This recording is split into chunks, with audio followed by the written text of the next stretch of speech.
Hey friends, Neff here. Welcome to episode 13 of Let's Play Pokemon Crystal. Today, it's going to be battle after battle after battle. We will progress the plot a little bit, but there's so many fights through here. And right now, we are really close to getting the team where I want it to be. Unfortunately, as much as I want a Skarmory, we are still a ways off from recruiting one of those. I'm still a little on the fence. I might get a Heracross as well, potentially to replace Quilava after he evolves. But I also want to keep a good fire type handy because soon we're going to start encountering some steel types, and fire's really the best answer for that. Additionally, for the time being, I love how great Sandshrew is as like an HM slave, because you can learn Cut, you can learn Rock Smash, you can learn Headbutt, you can learn, what did I already say? Cut, Strength, Rock Smash, Headbutt, and that's pretty great for him. But we already have Headbutt on 2 members of the team, and our old buddy Charizard from Generation 1 can also learn Rock Smash, and since it's coming from Yellow, it would already know Cut, Strength, Fly, and it knows Dig, so I can replace Dig with Rock Smash. And we're definitely going to want the ability to fly as soon as possible, because there's going to be some backtracking.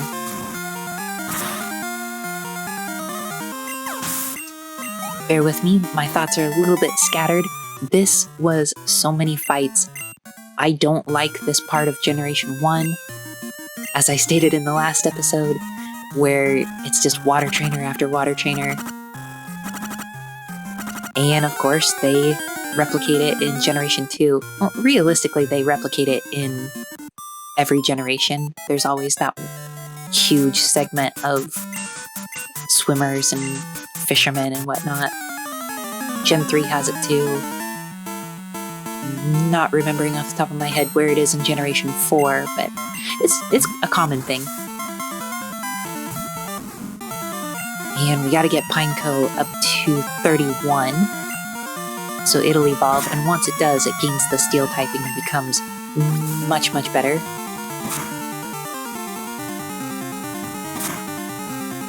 It is getting to the point where, now that it has Headbutt, it can hold its own for the most part.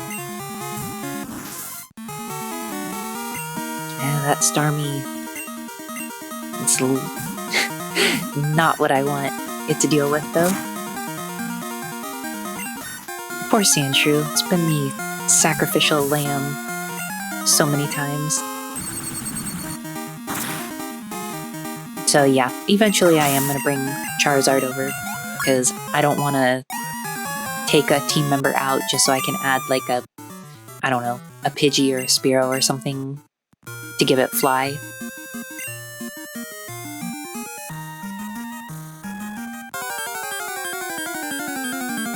The random encounters here, it's basically just Tentacool and Tentacruel over and over. When it is a Tentacruel, I do take the time to fight it, but if it's just Tentacool, now that we've already got one, I don't really waste my time on it. I do try to limit the amount of experience we get from wild battles to the absolute minimum.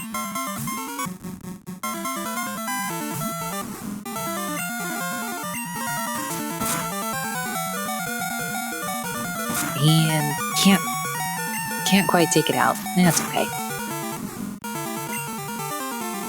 I am breaking this route up into 2 runs just because there's so many trainers here.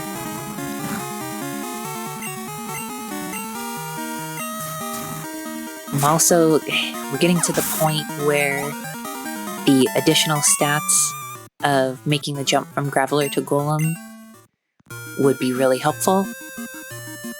So we're not too far away in the grand scheme of things from it learning Earthquake, so I might just give it Dig for a while and transfer it over to Yellow so it can evolve and bring it back. But I'm not sure about that yet either.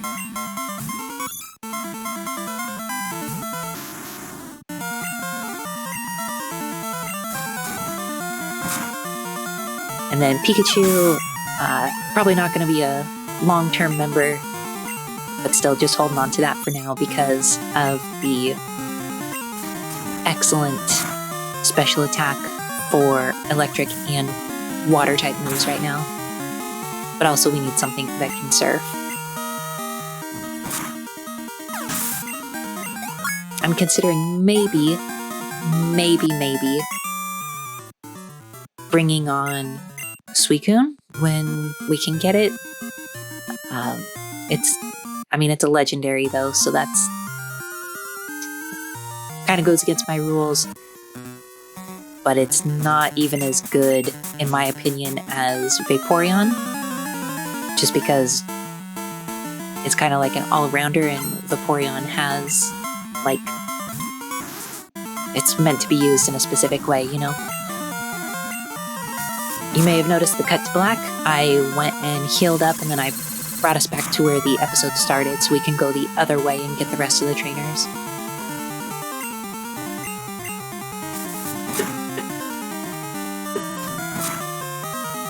Umbreon's close to learning a new move. Since we didn't get it at level 16, it won't know Pursuit, but that's okay. That's not really what it's here for. Stall really was the name of the game in Generation 2. I remember local tournaments, just everybody ran Spikes. Everybody ran, it seemed like everyone was using Starmie. Like, even more than they did in Generation 1. I feel like I was really fortunate to have, like, local Pokemon League tournaments in the area. They did trading cards, they did everything. It was so awesome.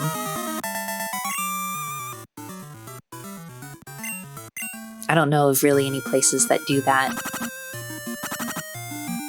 anymore too much. But yeah, it was a lot of fun. Now you can just play with people online, which is great, but it does take kind of the personal aspect away from it.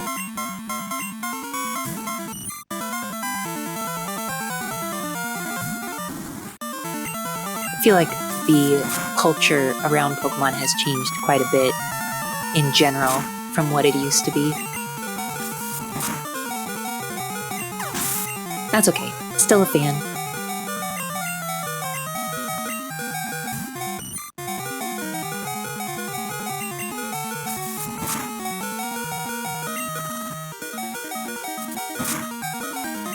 That's fine. Move the switch. Don't want to send out Pineco because Peck will do a ton of damage to us.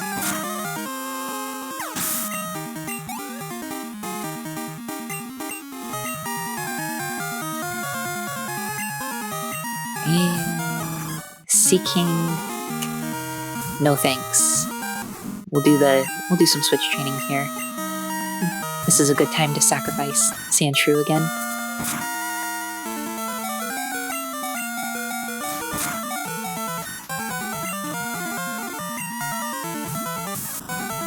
So this episode is going to be tons of battles.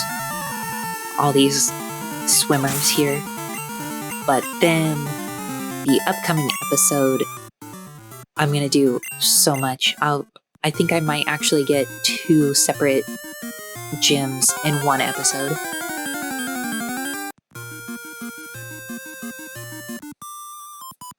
Unfortunately, unless I wanted to make this episode almost 30 minutes long, there was no way for me to squeeze it in here.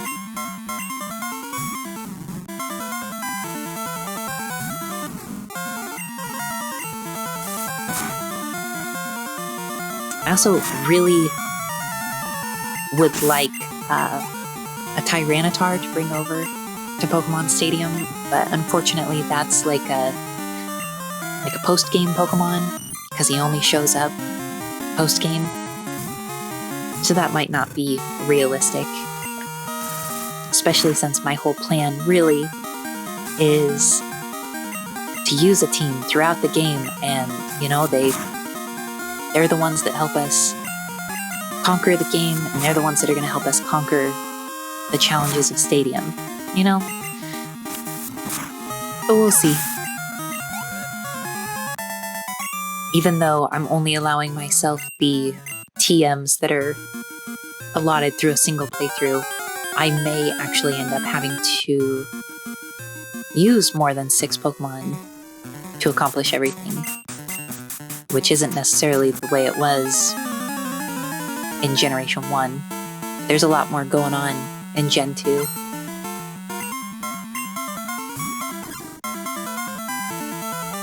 And then once we get to Generation 3, since it has the Gen 1 remakes, it's got the 2 games on the GameCube, we'll get to use a lot of different Pokemon then. And that'll be really nice.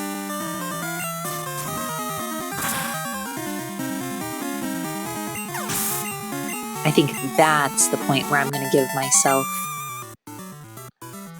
I might cheat myself a Porygon as a starter, just because it is my absolute favorite Pokemon. I'll eventually make that happen here as well, although the inability to trade it with the upgrade, I'm going to have to deal with some back-end shenanigans on that one. But Porygon is... no one else I knew back in the day, or even really now, no one likes Porygon like I like Porygon. And then when it got Porygon Z and it suddenly became a decent special attacker, that was so awesome. Doesn't really have the speed or defenses to back it up, but so good. Or even the upgrade you ended up getting for Porygon 2 with the, what is it, the Eviolite? Because it buffs Pokemon that aren't fully evolved. Super good. You ever think you'd see a Pineco take down a Gyarados? I didn't.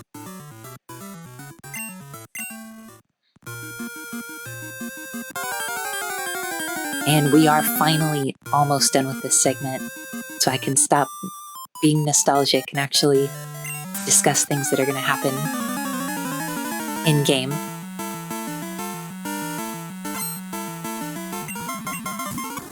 This fight is going to be sped up to 2.5 times, because the idea was to weaken it with Quilava, let Quilava get taken out, and get enough experience for Pineco to evolve. That didn't end up happening. We just exchanged stall tactics over and over and over again. And it's not even like I lowered its accuracy too much, because it still hits us quite a bit. It just doesn't do any damage, and it spends a lot of time asleep.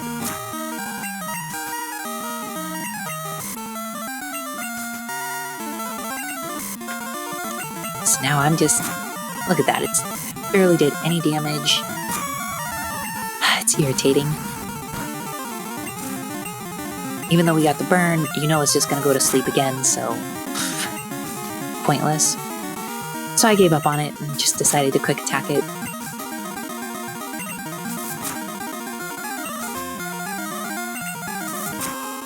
And so finally that's over.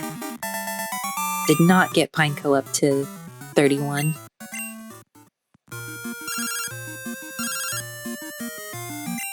And we get a phone call. Completely nonsensical. Doesn't help us at all. Thanks for nothing, Dana. And we already took on this trainer and this trainer. So we can make our way to our next location, which is Cyanwood. Just gonna heal up and free up a place in our party for a moment, because if we go in here, we're gonna get a free Pokemon.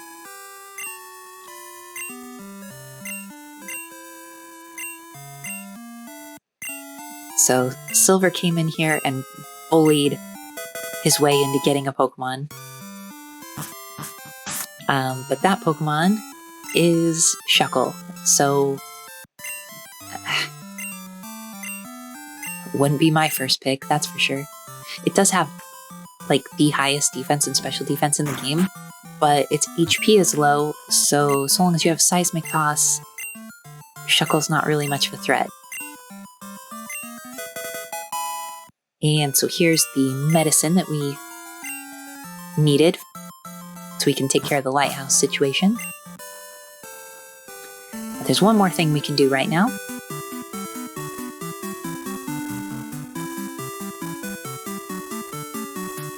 Sorry, I am really bad at riding a bike. Lucine shows up.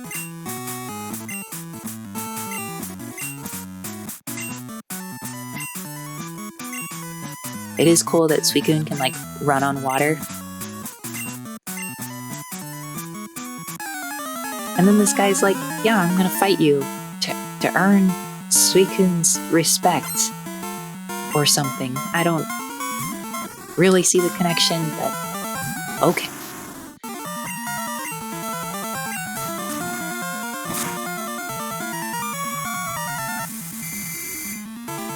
Well, of course we get put to sleep, which just makes things take longer.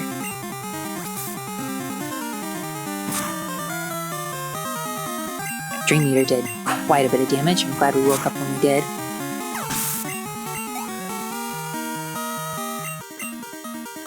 And Electrode, well, what do you know? Graveler is perfectly capable of handling this.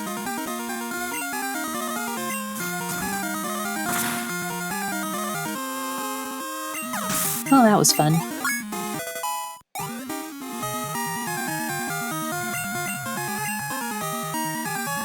And now this is a good opportunity to get Pineco his level up.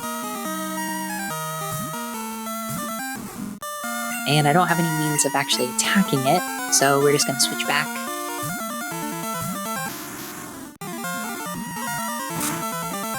Of course, we would get the paralysis.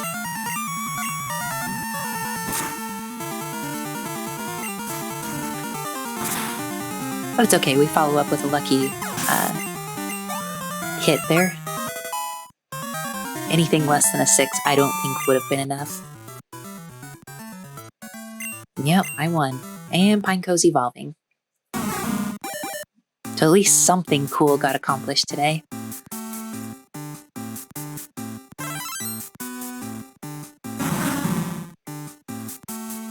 That is a cool looking bug.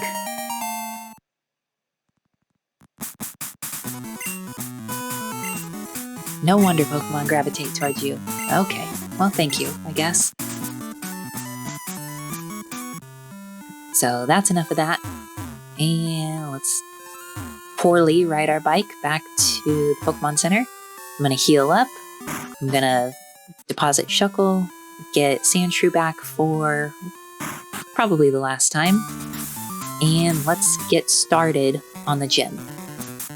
I'll at least take out these first 2 trainers.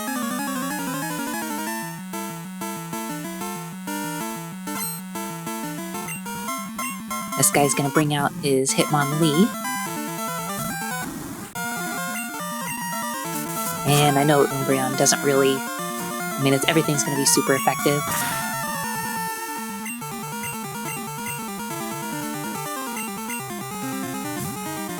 And I don't want to just eat a bunch of damage on the switch.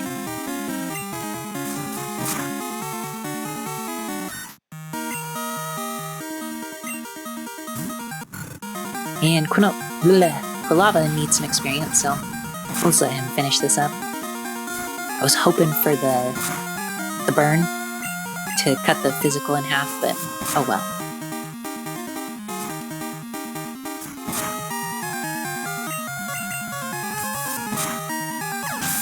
Not even worried about it. This isn't real. Okay. Fear nothing. Alright. Very macho. So we just saw Hitmonlee, now we get to see Hitmonchan. They both play super differently. Hitmonlee really is like a fighting type Pokemon. Hitmonchan can use fighting type moves, but it's more interested in the elemental punches. Unfortunately, those elemental punches go off the special stat, of which Hitmonchan's is atrocious. So whatever, we're just gonna finish this up and we will carry on the rest of the gym next time. Thanks for watching, everyone, and I will see you in the next one.